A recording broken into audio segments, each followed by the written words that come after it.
밤 11시 도심 한복판의 초고층 빌딩 35층에서 형광등, 불빛이 차가운 복도를 비추고 있었다. 이 시간 화려한 대리석 바닥을 걸레질하는 사람은 단 한 명. 올해 예순을 바라보는 박철민이었다. 그가 이 빌딩에서 청소 일을 시작한 지 이제 막 20해가 되어가고 있었다.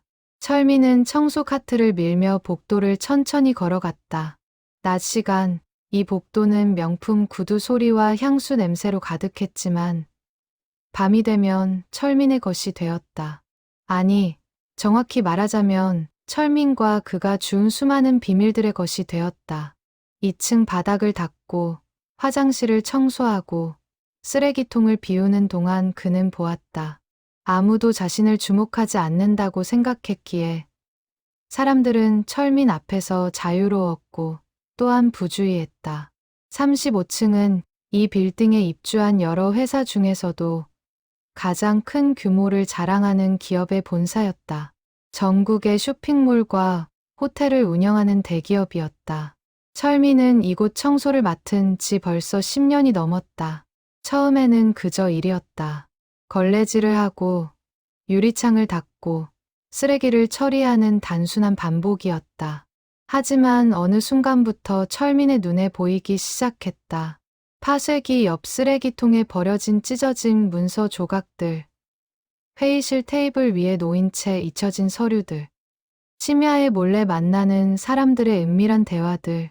철민이 처음 무언가를 기록하기 시작한 것은 5년 전 어느 겨울밤이었다. 그날 밤, 그는 35층 구석 회의실에서 두 남자의 대화를 우연히 듣게 되었다. 한 명은 이 회사의 고위 임원이었고, 다른 한 명은 건설 관련 업체의 대표로 보였다. 그들은 공사 입찰과 관련된 이야기를 나누고 있었는데, 그 내용이 심상치 않았다. 이번 공사는 반드시 귀사가 따내셔야 합니다. 우리가 원하는 조건대로 진행하려면 말이죠.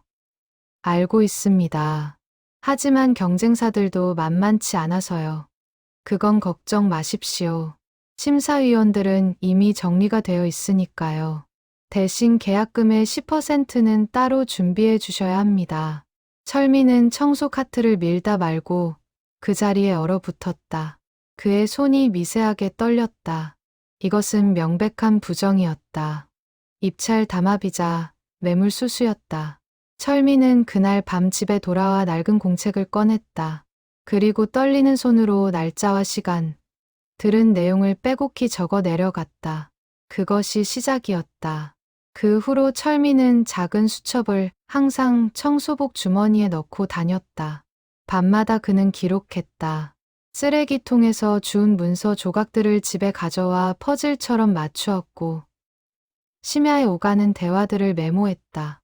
처음에는 단순한 의구심에서 시작한 일이었다. 하지만 시간이 지날수록 그가 목격한 것들은 단순한 의심을 넘어 확신이 되었다. 철민이 근무하는 빌딩에는 총 50여 개의 회사가 입주해 있었다.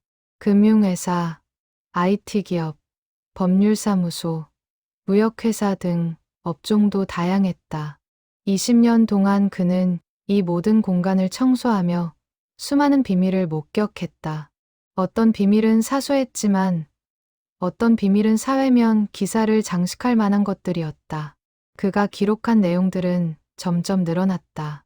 처음 한 권이던 공책은 어느새 20권이 넘어가고 있었다. 각각의 공책에는 회사명, 날짜, 목격 내용, 관련 인물들이 세심하게 정리되어 있었다. 철민은 이 공책들을 집 안 옷장 깊숙한 곳에 숨겨두었다. 아내조차 이 공책의 존재를 몰랐다. 왜 그랬을까? 처음에 철민 자신도 정확히 알 수 없었다.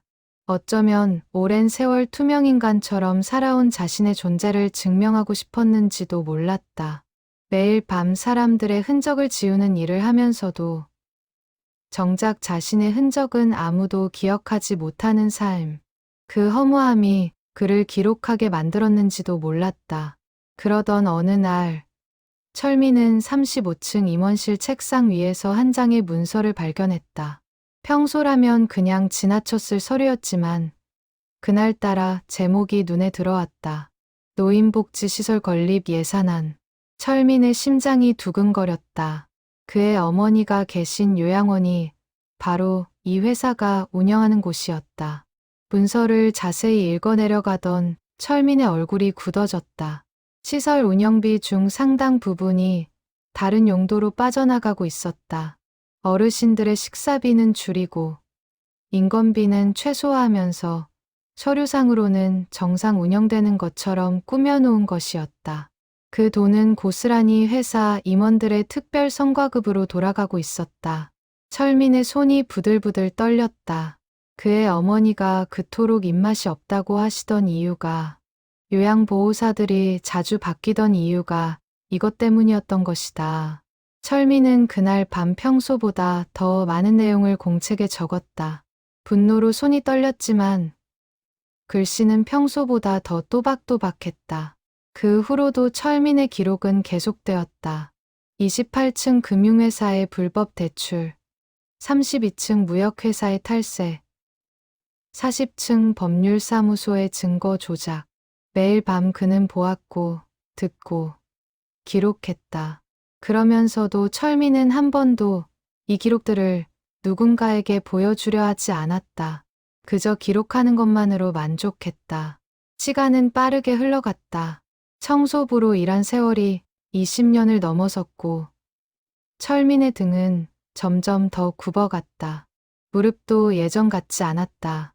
매일 밤 계단을 오르내리고 무거운 청소 도구를 나르는 일이 점점 힘들어졌다. 회사에서는 더 젊은 청소 인력을 선호했고 철민은 자신의 시간이 얼마 남지 않았음을 직감했다.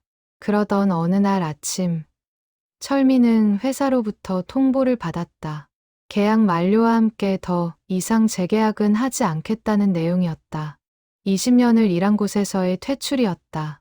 통보를 받은 철민은 아무 말도 하지 못했다. 그저 고개를 숙인 채 통보서를 받아들었다.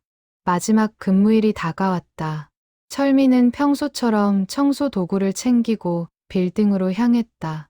20년 동안 매일 밤 걸었던 그 길이었다. 하지만 오늘은 달랐다. 오늘이 마지막이라는 생각에 모든 것이 새롭게 보였다. 빌딩 입구의 회전문, 로비의 대리석 바닥, 엘리베이터의 버튼 하나하나가 낯설면서도 익숙했다. 철민은 마지막 밤을 평소보다 더 천천히 보냈다. 각 층을 돌며 청소를 했다. 35층에 도착했을 때 그는 한참을 그 자리에 서 있었다. 이곳에서 얼마나 많은 비밀을 보았던가, 얼마나 많은 진실을 기록했던가. 철민은 주머니에서 작은 수첩을 꺼냈다. 마지막 페이지를 펼쳐 한 줄을 적었다. 20년의 기록을 마치며 오늘 이곳을 떠납니다. 하지만 진실은 언젠가 드러날 것입니다. 청소를 마친 철민은 청소 도구를 정리하고 빌딩을 나섰다. 새벽 5시, 동쪽 하늘이 붉게 물들기 시작했다. 20년 동안 매일 밤 일했기에 철민은 해 뜨는 모습을 수없이 봤다. 하지만 오늘의 일출은 달랐다. 오늘은 끝이자 동시에 시작이었다. 집에 돌아온 철민은 옷장 깊숙한 곳에서 20권이 넘는 공책을 꺼냈다. 낡고해진 표지, 빼곡히 적힌 글씨들. 이것들이 자신의 20년이었다. 철민은 한참을 공책들을 바라보았다. 그리고 결심했다. 이제는 이 진실들이 세상 밖으로 나갈 때라고. 은퇴 후 첫 주, 철민은 평소와 다른 아침을 맞이했다. 알람 없이도 새벽 4시에 눈이 떠졌다. 20년 동안 몸에 밴 습관이었다. 하지만 더 이상 빌딩으로 갈 필요가 없었다. 철민은 어둠 속에서 천장을 바라보며 앞으로 무엇을 해야 할지 생각했다. 아내 순이는 남편의 변화를 금방 알아챘다. 식사 시간에도 멍하니 앉아있는 철민의 모습이 낯설었다. 순이가 조심스럽게 물었다. 여보, 괜찮아요? 철민은 잠시 망설이다가 대답했다. 응, 괜찮아. 그냥 갑자기 시간이 많아지니까 적응이 안 되네. 순이는 남편의 손을 꽉 잡았다. 그녀는 철민이 20년 동안 얼마나 성실하게 일했는지 알고 있었다. 명절에도 가족 행사에도 거의 빠지지 않고 야간 근무를 나갔던 남편. 이제 그 고된 시간이 끝났지만 오히려 철민은 허전해하는 것 같았다. 철민은 은퇴 후 매일 집 근처 도서관에 가기 시작했다. 표면적으로는 시간을 보내기 위해서였다. 하지만 진짜 이유는 따로 있었다. 그는 도서관에서 법률 서적과 신문 기사를 읽으며 자신이 기록한 내용들이 법적으로 어떤 의미를 갖는지 공부했다. 도서관의 한 구석 자리는 어느새 철민의 전용 공간이 되었다. 그곳에서 그는 공책을 펼쳐놓고 기록들을 다시 정리하기 시작했다. 20년 동안 단편적으로 적어둔 내용들을 사건별로, 회사별로, 심각도별로 재분류하는 작업이었다. 분류 작업을 하면서 철민은 놀라운 사실을 발견했다. 서로 다른 회사들의 비리가 하나의 큰 고리로 연결되어 있었던 것이다. 35층 유통회사가 건설 입찰에서 부정을 저질렀을 때 그 대가로 받은 돈의 일부는 28층 금융회사를 통해 세탁되었고 다시 40층 법률사무소를 거쳐 합법적인 거래처럼 포장되었다. 하나하나는 작은 부정이었지만 전체를 보니 거대한 부패의 카르텔이었다. 철민의 손에 땀이 났다. 자신이 무심코 기록한 것들이 이렇게 큰 그림을 그리고 있었다니. 그는 동시에 두려워졌다. 만약 이것을 공개한다면 그 파장이 어디까지 갈지 가늠할 수 없었다. 며칠을 고민한 끝에 철민은 아내에게 모든 것을 털어놓기로 결심했다. 어느 저녁 식사를 마친 후 철민은 순이를 거실로 불렀다. 그리고 옷장에서 공책들을 모두 꺼내 식탁 위에 쌓아놓았다. 여보, 이게 뭐예요? 순이가 놀란 눈으로 물었다. 철민은 천천히 입을 열었다. 내가 20년 동안 기록한 거야. 빌딩에서 본 것들, 들은 것들.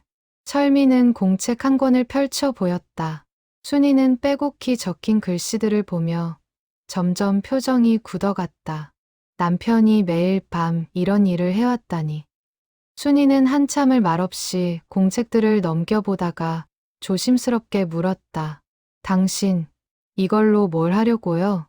철민은 잠시 침묵했다. 사실 그 자신도 확실한 답을 갖고 있지 않았다. 공개해야 한다는 정의감과 혹시 모를 위험에 대한 두려움 사이에서 흔들리고 있었다. 아직 모르겠어. 그냥 이대로 묻어두기에는 너무 중요한 것 같아서. 순이는 남편의 손을 잡았다. 당신이 옳다고 생각하는 걸 하세요.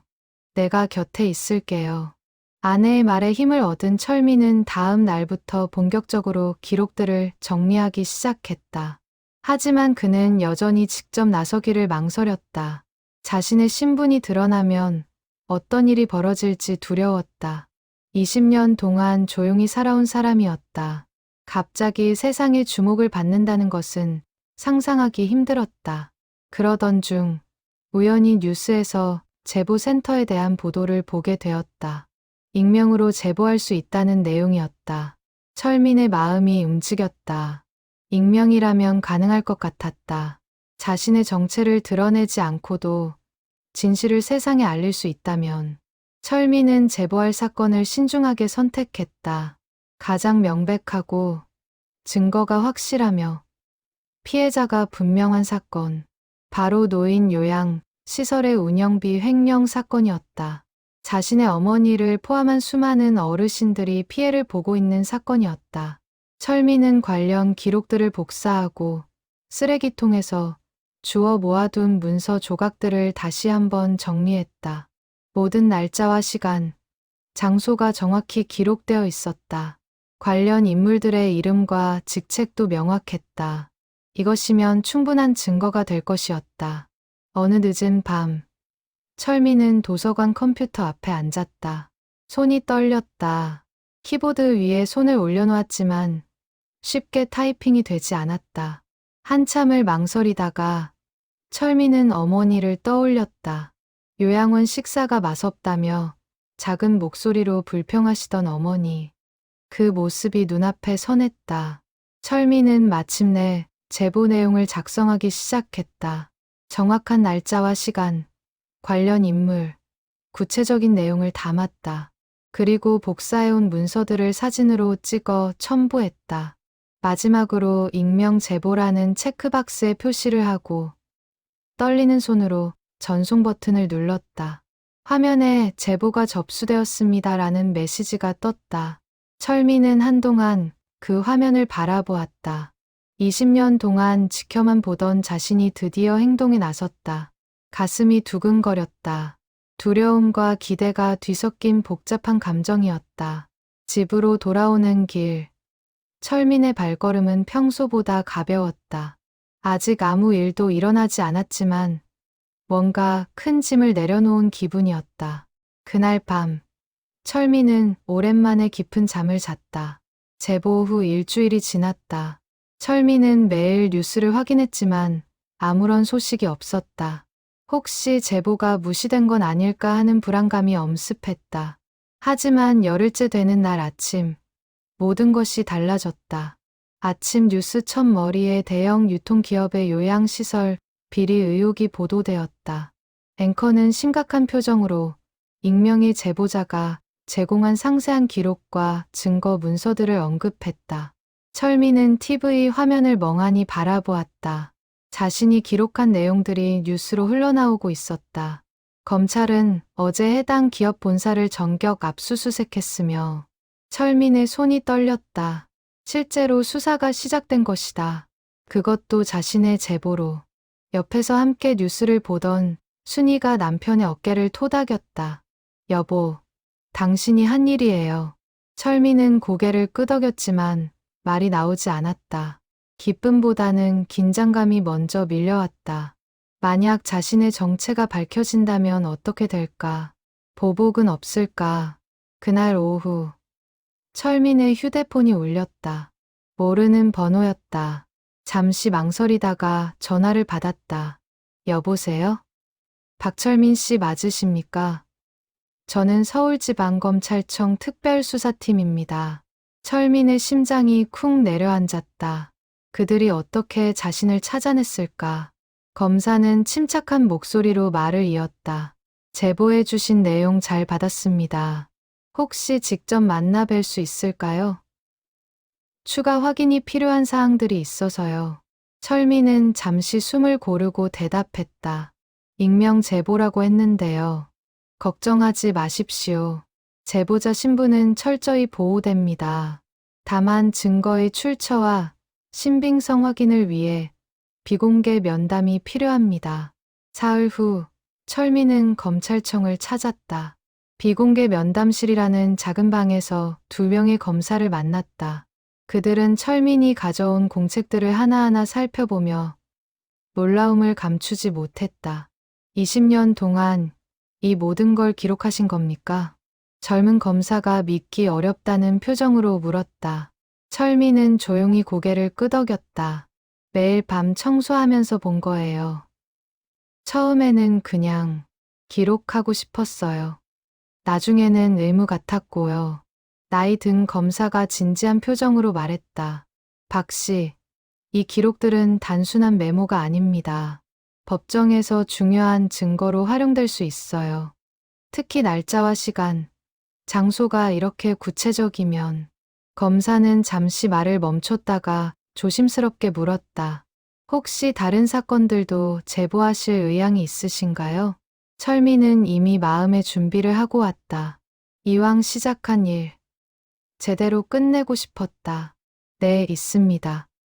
20년 동안 제가 본 것들 다 말씀드리고 싶습니다. 그날부터 철민의 일상이 완전히 바뀌었다. 거의 매주 검찰청을 방문해 진술을 했다. 각 사건마다 관련 기록을 제출하고 세부 사항을 설명했다.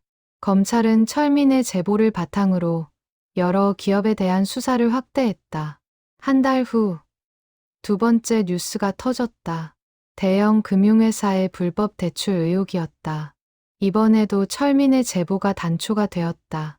언론은 익명의 제보자를 주목하기 시작했다. 도대체 누가 이렇게 상세한 정보를 갖고 있는지 추측 기사가 쏟아졌다. 내부 고발자일 것이다. 아니다. 수사기관 관계자일 가능성이 높다. 각종 억측이 난무했지만 철민의 정체는 여전히 베일에 쌓여 있었다. 검찰은 약속대로 제보자 신원을 철저히 보호했다. 하지만 철민의 예전 직장에서는 이상한 분위기가 감돌기 시작했다. 제보 내용이 너무나 구체적이고 현장감 있었기 때문이다. 특히 밤 시간대의 대화 내용까지 정확히 기록되어 있다는 점이 의심을 샀다. 회사 보안팀은 내부 조사에 착수했다. 밤 시간에 그 장소에 있을 수 있는 사람이 누구일까? 보안팀장이 직원 명단을 검토하며 중얼거렸다. 그리고 한 가지 가능성을 떠올렸다. 청소 직원들? 그들은 다 외부 용역 직원들인데 최근에 퇴사한 사람 있어? 한 명 있습니다. 20년 넘게 일하다가 몇 달 전에 계약 만료로. 보안팀장의 눈빛이 날카로워졌다. 그 사람 신상 정보 확인해봐. 며칠 후 철민의 집 근처에서 낯선 차량이 목격되기 시작했다. 처음에는 우연이려니 했지만 며칠째 같은 차가 보이자 철민은 불안해졌다. 순이도 눈치를 챘다. 여보, 저 차 이상하지 않아요? 며칠째 저기 서 있는 것 같은데. 철민은 아무렇지 않은 척했지만 속으로는 긴장했다. 그날 밤 검찰에 전화를 걸었다. 혹시 제 신분이 노출된 건 아닐까요? 담당 검사가 심각한 목소리로 답했다. 당장 조치하겠습니다. 지금부터 박 씨 댁에 경호를 배치하겠습니다. 다음 날부터 철민의 집 앞에는 경찰차가 배치되었다. 동네 사람들의 시선이 신경 쓰였지만 안전이 더 중요했다. 철민은 자신의 선택이 가족에게까지 영향을 미친다는 것에 죄책감을 느꼈다. 하지만 동시에 뉴스를 통해 자신의 제보로 피해자들이 구제받는 모습을 보며 보람을 느꼈다.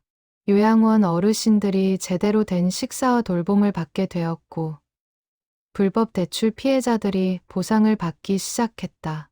그것이 철민에게는 가장 큰 위안이었다. 어느 날 저녁, 철민은 어머니가 계신 요양원을 방문했다. 예전과는 확연히 달라진 모습이었다.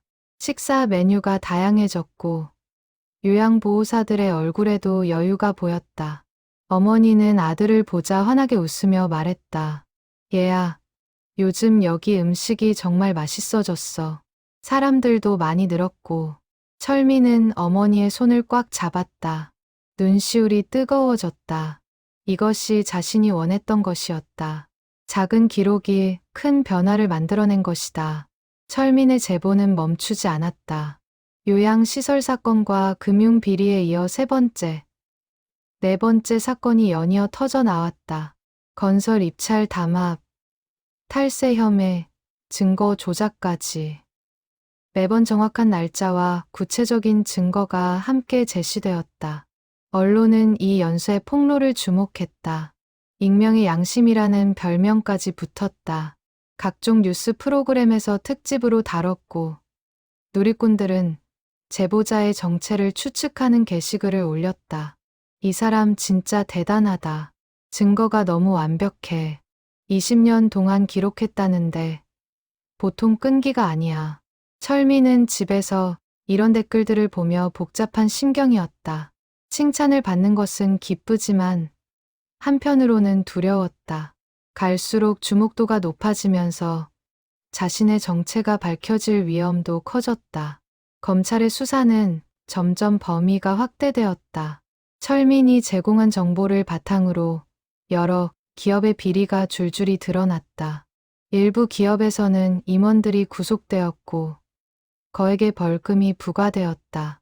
사회적으로 큰 파장을 일으켰다. 하지만 그만큼 반발도 거세졌다.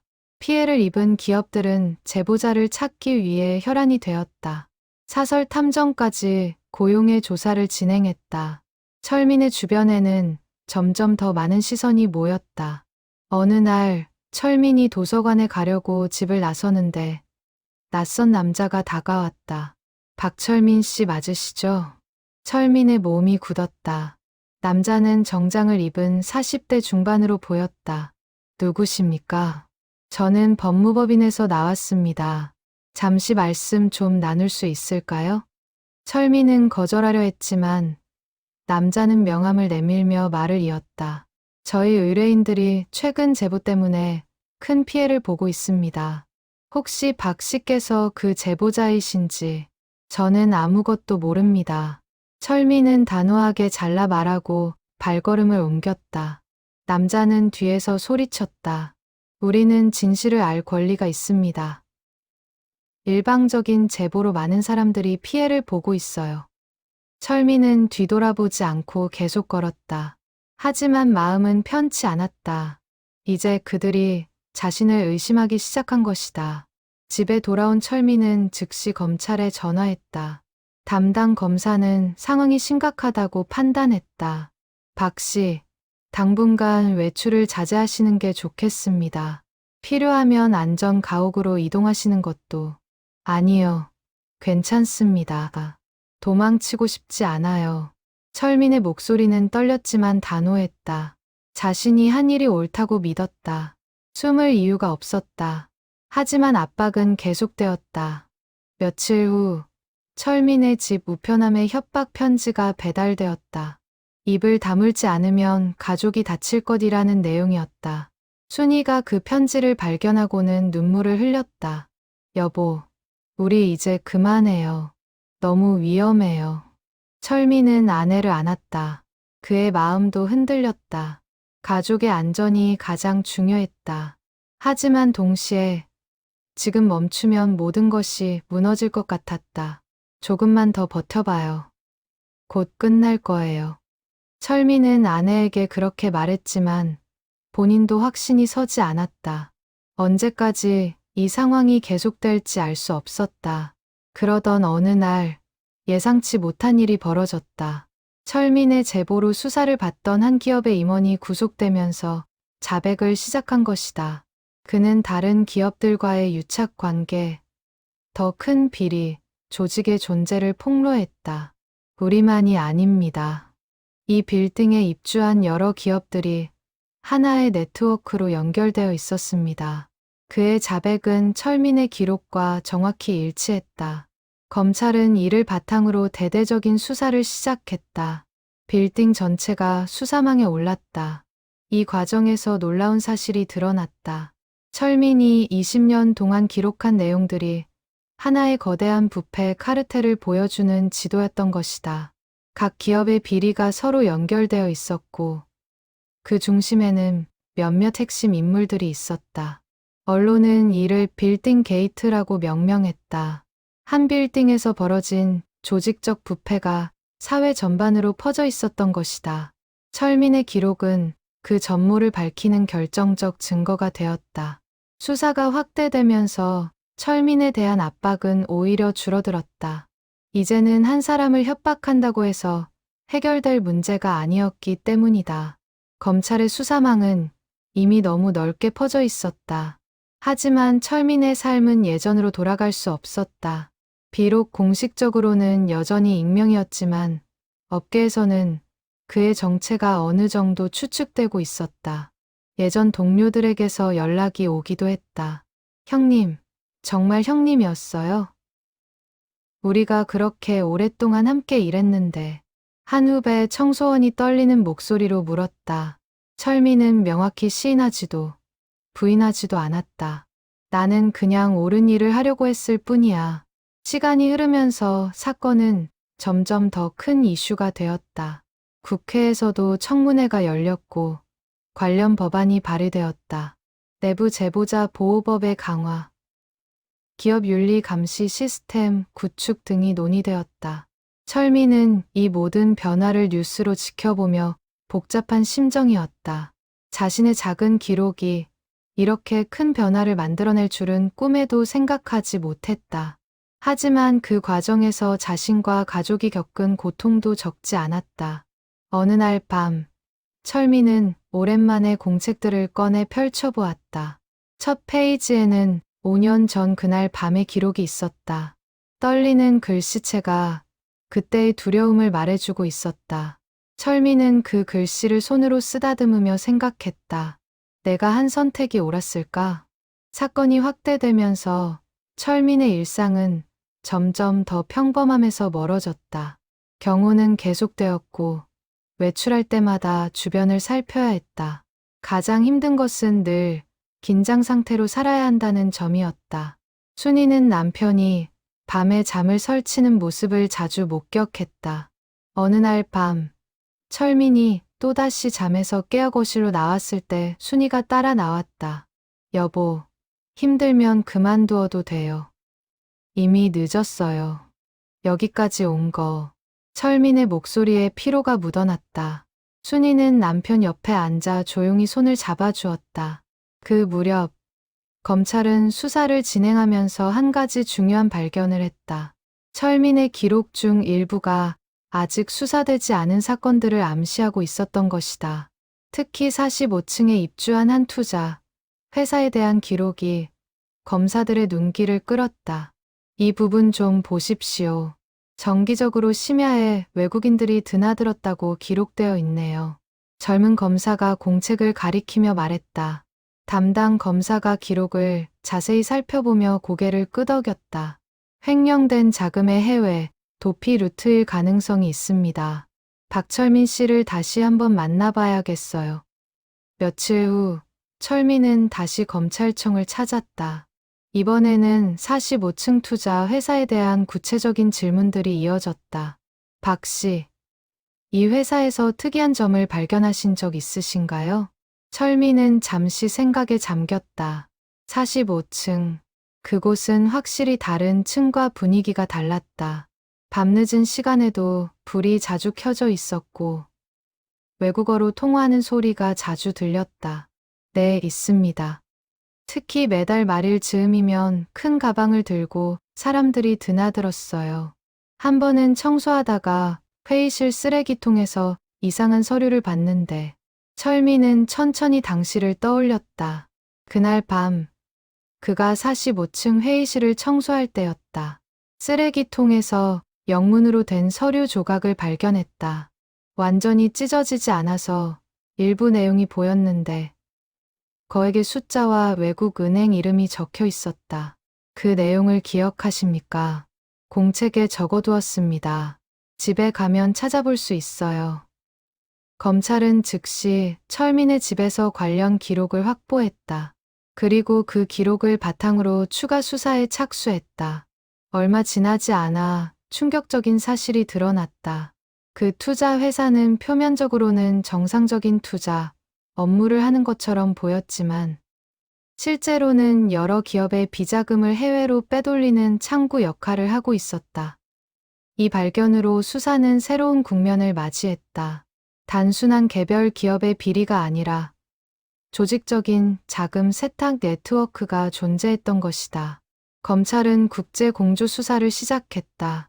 한편 철민의 정체에 대한 소문은 점점 더 구체화되고 있었다. 업계 내부에서는 이미 그가 빌딩 청소원이었다는 사실이 거의 기정사실화되었다. 문제는 언론이었다. 여러 매체에서 철민을 찾으려 혈안이 되어 있었다. 어느 날, 한 방송사 기자가 철민의 집 앞까지 찾아왔다. 순이가 대문을 나서자 기자가 다가왔다. 혹시 박철민 씨 댁 맞습니까? 잠깐 인터뷰 부탁드립니다. 순이는 당황했지만 침착하게 대답했다. 죄송하지만 인터뷰는 어렵습니다. 국민들이 알 권리가 있습니다. 이렇게 용기 있는 분의 이야기를. 순이는 단호하게 말을 끊었다. 제 남편은 조용히 살고 싶어 합니다. 부탁드립니다. 기자는 명함을 남기고 돌아갔지만 이후로도 비슷한 시도가 계속되었다. 철민과 순이는 점점 더 외부와 단절된 삶을 살게 되었다. 그러던 어느 날 철민에게 한 통의 문자 메시지가 왔다. 발신자 번호는 표시되지 않았다. 당신 덕분에 우리 아버지가 감옥에 갔습니다. 회사도 망했고 가족들도 뿔뿔이 흩어졌어요. 당신은 영웅이 된 기분이 좋으신가요? 철미는 손이 떨려 휴대폰을 놓칠 뻔했다. 이것은 단순한 협박이 아니었다. 어떤 피해자의 절규였다. 철미는 그날 밤 잠을 이루지 못했다. 자신의 행동이 누군가에게는 씻을 수 없는 상처를 남겼다는 사실이 무겁게 다가왔다. 며칠 후 또 다른 메시지가 왔다. 저는 그 회사에서 일하던 평범한 직원이었습니다. 상부의 비리는 몰랐어요. 그런데 회사가 무너지면서 저희 같은 직원들이 가장 먼저 길거리에 나앉았습니다. 당신은 정의를 실현했다고 생각하시겠지만 우리 같은 사람들에게는 재앙이었어요. 철미는 고통스러웠다. 자신이 옳은 일을 한다고 믿었는데 무고한 사람들까지 피해를 입은 것이다. 그는 순이에게 메시지를 보여주며 괴로워했다. 내가 한 일이 정말 옳은 걸까요? 순이는 남편의 손을 꽉 잡았다. 여보, 당신은 잘못을 바로잡으려 했어요. 그 과정에서 피해를 본 사람들이 있다면 안타까운 일이지만 그건 당신 잘못이 아니에요. 비리를 저지른 사람들의 잘못이죠. 하지만 철민의 마음은 쉽게 가라앉지 않았다. 그는 검찰에 전화를 걸어 물었다. 혹시 제 제보로 피해를 본 일반 직원들을 위한 지원책 같은 게 있습니까? 검사는 잠시 침묵하다가 조심스럽게 대답했다. 정부 차원에서 지원 방안을 검토 중입니다. 하지만 박 씨, 너무 자책하지 마세요. 당신이 한 일은 분명 옳은 일이었습니다. 하지만 그 말은 철민에게 위안이 되지 못했다. 그는 자신의 행동이 예상하지 못한 결과를 낳았다는 사실에 무거운 책임감을 느꼈다. 철민의 내면은 점점 더 혼란스러워졌다. 낮에는 뉴스를 통해 자신의 제보로 비리가 처벌받는 것을 보며 보람을 느꼈지만 밤이 되면 피해를 입은 사람들의 메시지가 떠올라 잠을 이룰 수 없었다. 어느 날 아침, 철미는 도서관에 가기로 했다. 요즘 외출을 꺼렸지만 답답한 마음을 달랠 필요가 있었다. 도서관 평소 자리에 앉아 신문을 펼쳤다. 경제면에 대서특필된 기사가 눈에 들어왔다. 빌딩 게이트 여파, 중소협력사들 줄도산 위기. 기사를 읽어 내려가던 철민의 손이 떨렸다. 비리 기업들이 무너지면서 그들과 거래하던 중소기업들까지 연쇄 부도 위기에 처했다는 내용이었다. 많은 사람들이 일자리를 잃고 있었다. 이게 다 내 때문인가. 철미는 신문을 접고 한숨을 내쉬었다. 그때 옆 테이블에 앉아있던 노인이 말을 걸어왔다. 요즘 세상 참 복잡하지요. 철미는 고개를 들었다. 70대로 보이는 노인이 온화한 미소를 지으며 바라보고 있었다. 네, 그렇네요. 저 빌딩 게이트 사건 말이오. 제보자가 용기 있는 사람인 건 분명한데 한편으로는 안타깝기도 하더군요. 철민의 가슴이 철렁했다. 노인은 계속 말을 이었다. 정의를 실현하는 과정에서 무고한 사람들이 다치는 건 불가피한 일인가 싶어서요. 그 제보자도 아마 마음이 편치 않을 거요. 철민은 목이 메어 대답하지 못했다. 노인은 신문을 정리하며 자리에서 일어났다. 세상에 완벽한 정의는 없는 법이지요. 하지만 그렇다고 해서 잘못을 그냥 두고 볼 수만도 없고 어려운 문제입니다. 노인이 떠나고 철민은 한동안 그 자리에 앉아 있었다. 노인의 말이 마음에 깊이 남았다. 세상에 완벽한 정의는 없다. 그렇다면 자신이 한 일은 무엇이었을까? 집에 돌아온 철민은 순이에게 고민을 털어놓았다. 내가 이 일을 계속해야 할까요? 아직 제보하지 않은 기록들이 많이 남아 있는데. 순이는 잠시 생각하다가 조심스럽게 말했다. 여보, 당신이 지금 힘든 건 알아요. 하지만 생각해봐요. 만약 당신이 가만히 있었다면 요양원 어르신들은 여전히 제대로 된 식사를 못 하셨을 거예요. 불법 대출 피해자들도 구제받지 못했을 거고요. 철미는 고개를 끄덕였다. 아내의 말이 맞았다. 하지만 동시에 자신의 행동으로 피해를 본 사람들도 분명 존재했다. 둘 다 맞는 말인 것 같아요. 내가 한 일이 옳기도 하고 그르기도 한 거죠. 그럼 됐어요. 완벽한 사람은 없어요. 당신은 당신이 할 수 있는 최선을 다한 거예요. 그날 밤, 철미는 오랜만에 공책을 꺼내 펼쳤다. 아직 제보하지 않은 사건들이 여러 건 남아 있었다. 그 중에는 비교적 경미한 것도 있었고, 심각한 것도 있었다. 철미는 각 사건을 다시 검토하기 시작했다. 이 사건을 제보하면 누가 피해를 보게 될까? 제보하지 않으면 누가 계속 피해를 볼까? 철미는 각 사건마다 이런 질문을 던지며 신중하게 판단했다. 모든 것을 무조건 제보하는 것이 능사가 아니라는 것을 깨달았다. 정의의 실현과 피해의 최소화 사이에서 균형을 찾아야 했다. 며칠을 고민한 끝에 철미는 결정했다. 심각한 인명 피해나 반복적 피해가 예상되는 사건들만 선별적으로 제보하기로 한 것이다. 나머지는 일단 보류하고 상황을 지켜보기로 했다. 검찰에 이런 입장을 전달하자 담당 검사는 이해한다는 반응을 보였다. 박 씨의 선택을 존중하겠습니다. 사실 우리도 모든 사건을 동시에 수사하기는 어려운 상황이었습니다. 하지만 결정을 내린 후에도 철민의 마음은 편치 않았다. 제보하지 않기로 한 사건들이 마음에 걸렸다. 혹시 나중에 더 큰 피해로 이어지는 건 아닐까 하는 걱정이 들었다. 그러던 어느 날 예상치 못한 방문객이 찾아왔다. 철민이 제보한 기업 중 한 곳의 전 직원이었다. 젊은 여성이었는데 눈이 충혈되어 있었다. 박철민 씨 맞으신가요? 철민은 놀라며 경계했다. 여성은 다급하게 말을 이었다. 무서워하지 마세요. 저는 그냥 말씀드리고 싶은 게 있어서 왔어요. 순이가 여성을 거실로 안내했다. 여성은 차를 마시며 천천히 입을 열었다. 저는 그 회사에서 5년 동안 일했어요. 좋은 직장이라고 생각했죠.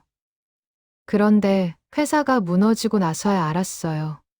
제가 처리하던 서류들이, 제가 하던 일들이 사실은 비리에 이용되고 있었다는 걸. 여성의 목소리가 떨렸다. 처음에는 당신을 원망했어요. 제 일자리를 빼앗아간 사람이라고 생각했죠. 하지만 시간이 지나면서 깨달았어요.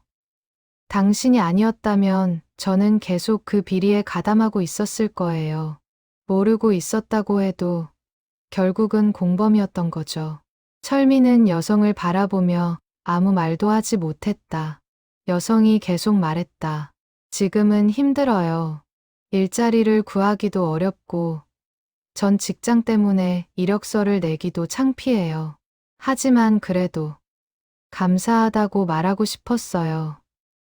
당신 덕분에 저는 더 이상 그런 일에 휘말리지 않게 됐으니까요. 여성은 일어서며 마지막으로 말했다. 완벽한 해결책은 없는 것 같아요. 누군가는 아프고 누군가는 손해를 보죠. 하지만 당신이 한 일은 분명 필요했어요. 그걸 말해주고 싶었어요. 여성이 떠난 후 철미는 한참을 멍하니 앉아 있었다. 순이가 옆에 앉으며 말했다. 여보 들었죠? 당신을 원망하는 사람만 있는 게 아니에요. 철미는 고개를 끄덕였다. 복잡했던 마음이 조금은 정리되는 것 같았다. 완벽할 수는 없지만 그래도 필요한 일이었다. 그것만으로도 충분하지 않을까. 계절이 바뀌고 사건이 터진 지 6개월이 흘렀다. 검찰의 수사는 어느 정도 마무리 단계에 접어들었고 주요 사건들은 법정으로 넘어갔다. 철미는 증인으로 법정에 서게 될 상황이었다. 담당 검사가 철민을 찾아와 설명했다. 박 씨, 재판부에서 증인 출석을 요청했습니다. 물론 신변 보호를 위해 비공개 증언도 가능하지만 공개 법정에서 증언하겠습니다. 철민의 대답에 검사가 놀란 표정을 지었다.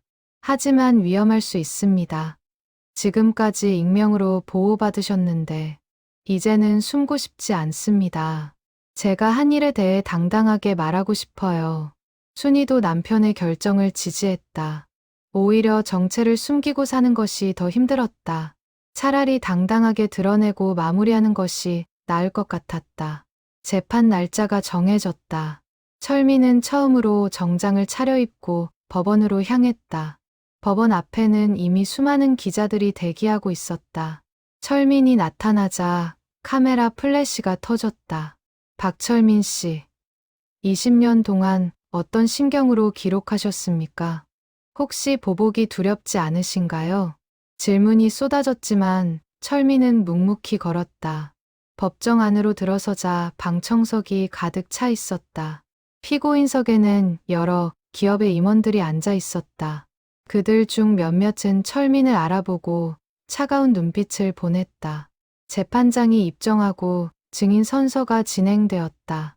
철민은 떨리는 손으로 선서문을 읽었다. 양심에 따라 숨김없이 사실대로 말하고 선서를 마치고 증언석에 앉았다. 검사가 질문을 시작했다. 증인은 20년 동안 해당 빌딩에서 청소 업무를 담당하셨죠? 네, 맞습니다. 그 과정에서 여러 기업의 비리를 목격하셨다고 들었습니다. 언제부터 기록을 시작하셨습니까?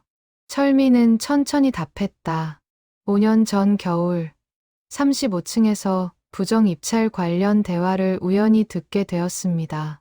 그때부터 시작했습니다. 왜 즉시 신고하지 않고 기록만 하셨습니까? 철민은 잠시 침묵했다.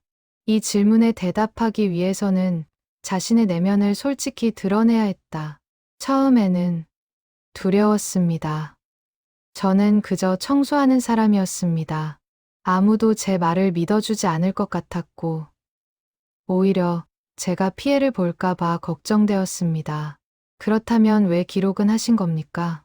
제 존재를 증명하고 싶었던 것 같습니다. 매일 밤 다른 사람들의 흔적을 지우는 일을 하면서 저 자신은 아무 흔적도 남기지 못한다는 것이 허무했습니다. 기록이라도 남겨야 제가 거기 있었다는 걸 증명할 수 있을 것 같았습니다. 방청석에서 작은 술렁임이 일었다. 철민은 계속 말했다. 하지만 시간이 지나면서 생각이 바뀌었습니다. 이것은 제 존재의 증명이 아니라 진실의 기록이 되어야 한다고 생각했습니다. 검사가 증거물로 제출된 공책들을 가리키며 물었다. 이 공책들이 증인께서 20년 동안 작성하신 기록입니까? 네, 맞습니다.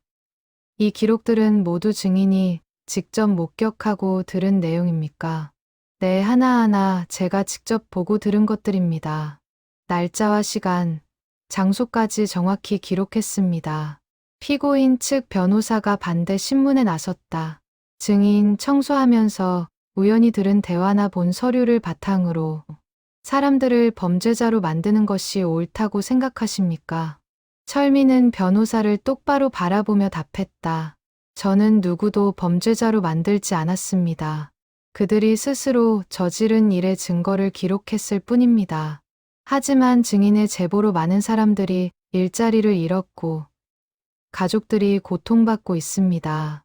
변호사의 목소리가 높아졌다. 철민은 잠시 숨을 고르고 대답했다. 그것은 저도 알고 있습니다. 밤마다 잠들지 못할 만큼 괴롭습니다. 하지만 철민은 잠시 말을 멈추고 방청석을 둘러보았다. 그곳에는 요양원 어르신들의 가족, 불법 대출 피해자들이 앉아 있었다. 제가 침묵했다면 더 많은 사람들이 계속 피해를 보았을 것입니다.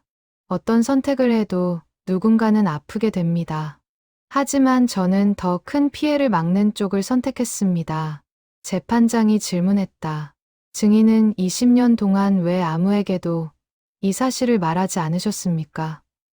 가족에게도요? 제 아내조차 모르게 했습니다. 혹시 가족에게 위해가 갈까봐 두려웠습니다. 그리고 누가 저를 믿어줄지 확신이 없었습니다. 은퇴 후에 제보를 결심한 특별한 계기가 있습니까? 철민은 고개를 끄덕였다. 제 어머니가 계신 요양원의 비리를 발견했습니다. 어르신들의 식사비를 빼돌리고 인건비를 줄이면서 서류상으로만 정상 운영하는 것처럼 꾸민 것을 보았습니다. 더 이상 침묵할 수 없었습니다.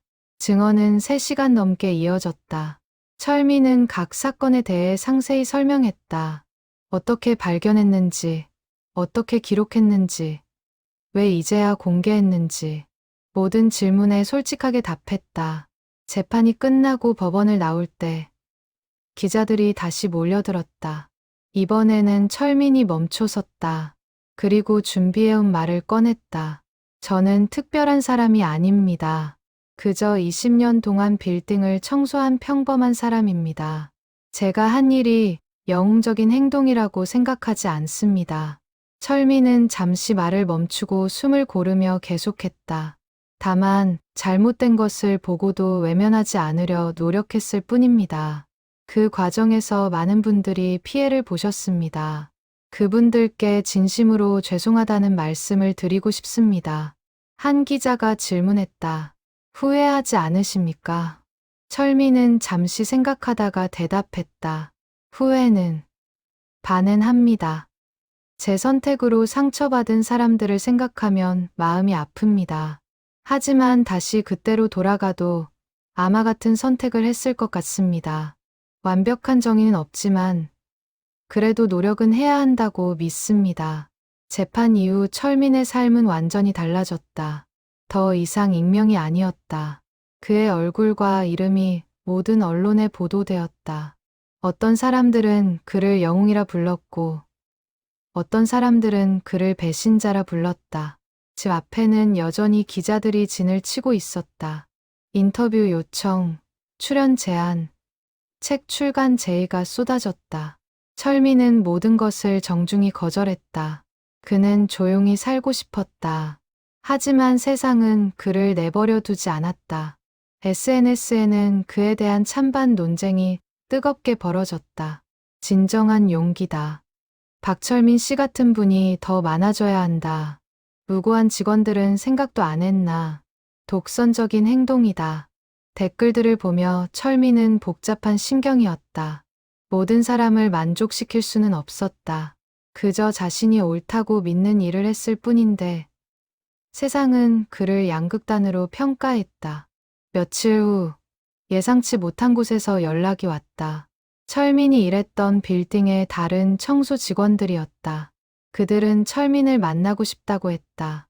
약속 장소에 나간 철민은 오랜만에 옛 동료들을 만났다. 모두 어색한 표정이었다. 한참을 침묵이 흐른 후 선배 청소원이 입을 열었다. 형님, 우리 몰랐어요. 형님이 그런 일을 하고 계셨는지 미안해요. 말하지 못해서. 젊은 청소원이 조심스럽게 물었다. 형님, 우리도 가끔 이상한 걸 봐요.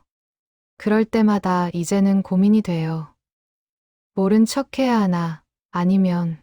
철민은 그들의 눈을 바라보며 천천히 말했다. 각자 판단해야 해요. 저는 제 방식을 선택했지만 그게 정답이라고 말할 수는 없어요. 다만 철민은 잠시 말을 멈췄다가 계속했다. 우리는 투명인간처럼 취급받지만 우리도 이 사회의 일원이에요. 잘못된 것을 보았을 때 외면할 수도 있고 행동할 수도 있죠. 어떤 선택을 하든 그 결과는 본인이 책임져야 해요. 동료들은 고개를 끄덕였다. 그들은 한참을 이야기를 나누다 헤어졌다. 철민은 그들의 뒷모습을 보며 생각했다. 어쩌면 자신의 행동이 다른 누군가에게도 용기를 줄 수 있을지 모른다고. 한편 재판은 계속되었다. 여러 기업의 임원들이 유죄 판결을 받았다. 일부는 실형을 선고받았고 일부는 집행유예를 받았다. 거액의 벌금과 추징금도 부과되었다. 그 과정에서 철민은 또 한 번 법정에 섰다. 이번에는 피해자 측 증인으로서였다. 요양원 어르신들을 대신해 증언하는 자리였다. 증인, 제보 전과 후 요양원의 변화를 설명해 주시겠습니까? 철민은 어머니를 떠올리며 말했다. 제 어머니께서는 제보 전까지 거의 매일 식사가 맛없다고 하셨습니다. 하지만 지금은 달라졌어요. 어르신들이 웃으시고 식사 시간을 기다리십니다. 요양보호사들도 충분히 배치되어 제대로 된 돌봄이 이루어지고 있습니다. 방청석에서 요양원 어르신들의 가족들이 고개를 끄덕였다. 한 할머니가 눈물을 닦았다. 재판 후 그 할머니가 철민에게 다가왔다. 고맙습니다. 제 남편이 그 요양원에 계세요. 덕분에 이제는 편안해 보여요. 철민은 할머니의 손을 잡았다. 이런 순간들이 그에게 위안이 되었다. 자신의 선택이 완벽하지는 않았지만 적어도 일부 사람들에게는 도움이 되었다는 것을. 시간이 흐르면서 사건의 열기는 조금씩 식어갔다. 언론의 관심도 줄어들었고 집 앞의 기자들도 사라졌다. 철민의 일상이 조금씩 평범함을 되찾아가고 있었다. 어느 날 철민은 오랜만에 그 빌딩 앞을 지나갔다.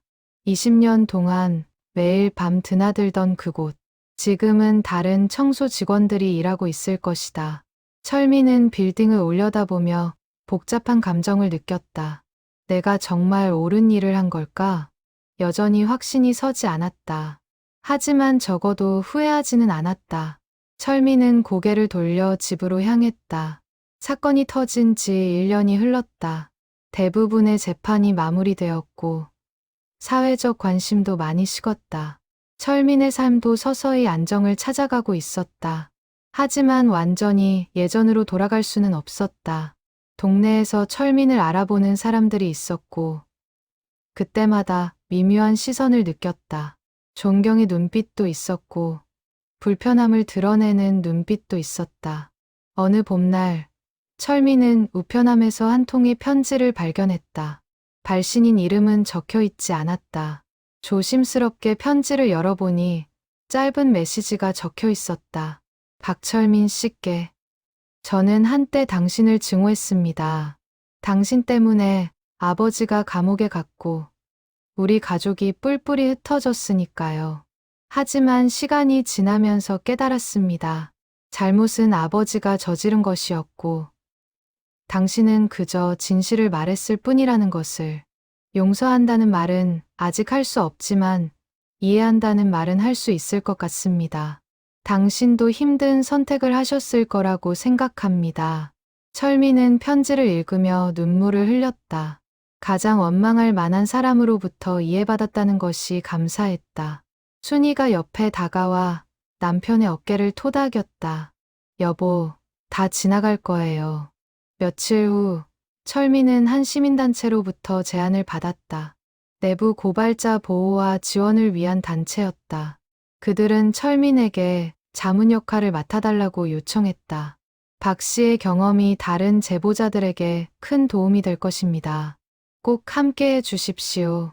철민은 고민했다. 또다시 공개적인 역할을 맡는 것이 부담스러웠다. 하지만 한편으로는 자신의 경험이 누군가에게 도움이 된다면 의미 있는 일이라고 생각했다. 순이와 상의한 끝에 철민은 제안을 받아들이기로 했다. 다만 전면에 나서는 것이 아니라 조용히 뒤에서 조언하는 역할로 참여하기로 했다. 단체 활동을 시작하면서 철민은 다양한 제보자들을 만났다. 기업의 비리를 고발한 직원, 학교의 부정을 폭로한 교사, 병원의 의료 사고를 알린 간호사, 그들 모두 철민과 비슷한 고민을 하고 있었다. 제가 한 일이 옳은 걸까요? 제보 후 너무 힘들어요. 주변 사람들이 다 등을 돌렸어요. 철민은 그들의 이야기를 들으며 자신의 경험을 나눴다. 저도 똑같았어요. 지금도 가끔 후회가 밀려올 때가 있습니다. 하지만 한 가지는 확실해요. 우리가 침묵했다면 더 큰 피해가 계속됐을 거라는 것. 철민의 말에 제보자들은 위안을 받았다. 혼자가 아니라는 것. 자신의 선택이 완전히 틀리지는 않았다는 것을 확인받고 싶어 했다. 활동을 하면서 철민은 제도의 문제점도 깨닫게 되었다. 제보자들은 법적으로 보호받는다고 하지만 실제로는 여전히 많은 어려움을 겪고 있었다. 직장에서 불이익을 받거나 주변의 따가운 시선을 견뎌야 했다. 철민은 이런 문제들을 개선하기 위한 정책 제안서를 작성하는 데 참여했다. 제보자 신변 보호 강화, 경제적 지원 확대, 심리 상담, 프로그램 운영 등의 내용이 담겼다. 여름이 되어 철민은 또 한 번 법정에 섰다. 이번에는 증인이 아니라 청문회 증인으로서였다. 국회에서 내부 고발자 보호법 개정안을 논의하는 자리였다. 증인께서는 제보 과정에서 가장 어려웠던 점이 무엇이었습니까? 국회의원의 질문에 철민은 솔직하게 답했다. 두려움이었습니다. 제 신분이 드러나면 어떻게 될지, 가족이 위험해지는 건 아닌지 매일 밤 걱정했습니다. 그리고 제보 후에는 도덕적 딜레마와 싸워야 했습니다. 제 선택이 정말 옳은 것인지, 피해를 본 사람들에게 어떻게 책임을 져야 하는지, 현행 제도의 가장 큰 문제점은 무엇이라고 보십니까? 제보자를 보호한다고 하지만 실질적인 보호는 부족합니다. 법적 보호만이 아니라 심리적, 경제적 지원이 필요합니다. 그리고 무엇보다 사회적 인식의 변화가 필요합니다. 제보자를 영웅도 아니고 배신자도 아닌 용기 있는 시민으로 바라봐야 합니다. 청문회가 끝나고 철민은 국회의사당을 나섰다. 가을 하늘이 높고 푸르렀다. 그는 순이와 함께 한강을 따라 걸었다. 여보, 힘들죠? 순이가 물었다. 철민은 고개를 저었다. 이제는 괜찮아요. 처음보다는 훨씬 나아졌어요. 후회는 안 해요? 철민은 잠시 생각하다가 대답했다. 후회. 반은 하고 반은 안 해요. 여전히 복잡해요. 하지만 적어도 제가 할 수 있는 일을 했다는 것에는 만족해요. 두 사람은 한참을 강변을 걸었다. 저녁 노을이 한강을 붉게 물들이고 있었다. 철민은 문득 20년 전 처음 빌딩에서 일을 시작하던 날을 떠올렸다. 그때는 자신이 이런 일을 하게 되리라고는 상상도 못했다. 여보, 우리 이제 진짜 새로 시작하는 거예요? 순이가 물었다. 철민은 고개를 끄덕였다. 네, 이제 진짜 시작이에요. 1년 반이 지났다. 철민의 제보로 시작된 빌딩 게이트 사건은 모든 재판이 마무리되었다. 주요 인물들은 처벌을 받았고 피해자들은 어느 정도 보상을 받았다. 사회는 다시 일상으로 돌아갔다. 철민은 여전히 시민단체에서 활동하고 있었다. 하지만 예전처럼 공개적으로 나서지는 않았다. 조용히 다른 제보자들을 돕고 제도 개선을 위한 의견을 제시하는 정도였다. 어느 겨울날 철민은 오랜만에 그 빌딩을 방문했다. 건물주 측에서 감사 인사를 전하고 싶다며 초대한 것이었다. 철민은 처음에는 거절하려 했지만 순이의 권유로 가보기로 했다. 여보, 마무리를 지어야 해요. 안 그러면 계속 마음에 걸릴 거예요. 빌딩 로비에 들어서자 모든 것이 그대로였다. 대리석 바닥, 높은 천장, 회전문. 20년 동안 매일 밤 봤던 풍경이었다. 하지만 이제는 청소하는 사람이 아니라 방문객으로 서 있었다. 건물주와 관리, 책임자가 철민을 맞이했다. 박 씨, 오셨군요. 이리 앉으시죠. 그들은 철민에게 감사 인사를 전했다. 덕분에 이 빌딩이 깨끗해졌습니다. 비리 기업들이 정리되고 제대로 된 회사들이 입주하고 있어요. 임대료도 정상화되었고요. 철민은 담담하게 들었다. 그들의 감사가 진심인지는 알 수 없었지만 적어도 변화가 있었다는 것은 확실했다. 한 가지 부탁이 있습니다. 건물주가 조심스럽게 말했다. 로비 한쪽에 작은 공간을 마련하려고 합니다. 내부 고발자들을 기리는 공간으로요. 그곳에 박 씨의 이야기를 담고 싶습니다. 철민은 고개를 저었다. 저는 기려질 만한 사람이 아닙니다. 그냥 해야 할 일을 했을 뿐이에요. 하지만 많은 사람들에게 용기를 주셨습니다. 용기가 아니에요. 두려움을 이긴 것뿐입니다. 그리고 저는 아직도 제 선택이 완전히 옳았는지 확신하지 못합니다. 철민의 솔직한 고백에 건물주와 관리 책임자는 말을 잇지 못했다. 잠시 침묵이 흐른 후 철민이 말했다. 대신 제안이 있습니다. 그 공간을 만든다면 저 개인이 아니라 모든 제보자들을 위한 공간으로 만들어주세요. 그리고 그곳에 이렇게 써주세요. 완벽한 정의는 없다. 하지만 노력은 해야 한다. 며칠 후 철민은 어머니가 계신 요양원을 방문했다. 어머니는 예전보다 훨씬 건강해 보였다. 식사도 잘하시고 표정도 밝아지셨다. 얘야, 요즘 여기 정말 좋아졌어. 밥도 맛있고 사람들도 친절하고. 어머니는 아들이 한 일을 모르셨다. 철민은 그것이 다행이라고 생각했다. 어머니께 걱정을 끼치고 싶지 않았다. 요양원을 나서며 철민은 이곳의 요양보호사와 마주쳤다. 그녀는 철민을 알아보고 허리를 굽혀 인사했다. 선생님 덕분에 저희가 일하기 훨씬 좋아졌어요. 인력도 충분해지고 어르신들도 행복해하세요. 철민은 가볍게 고개를 끄덕이고 자리를 떴다. 칭찬이 여전히 불편했다.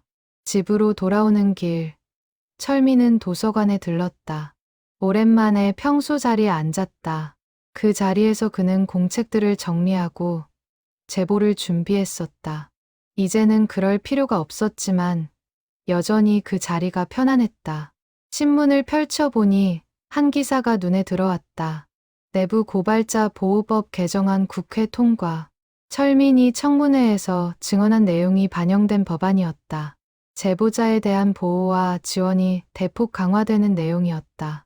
철민은 기사를 읽으며 작은 미소를 지었다. 자신의 고통이 완전히 헛되지는 않았구나 싶었다. 그날 저녁, 철민은 순이와 함께 조용한 저녁 식사를 했다. 평범한 일상이었다. 특별할 것 없는 하루였다. 하지만 철민에게는 이런 평범함이 가장 소중했다. 여보, 행복해요? 순이가 물었다. 철민은 잠시 생각하다가 대답했다. 완전히 행복하다고는 할 수 없어요. 여전히 복잡한 감정들이 있으니까요. 하지만 평온해요. 그것만으로도 감사해요. 식사를 마치고 철민은 서재로 들어갔다. 옷장 깊숙한 곳에 보관했던 공책들은 이제 검찰의 증거로 제출되어 없었다. 하지만 철민은 그 공책들의 복사본을 하나 가지고 있었다. 복사본을 펼쳐 첫 페이지를 보았다. 5년 전 그날 밤의 기록. 떨리는 글씨체, 두려움과 망설임이 담긴 문장들. 철민은 그 글씨를 손으로 쓰다듬었다. 나는 옳은 일을 했을까? 여전히 답을 알 수 없었다.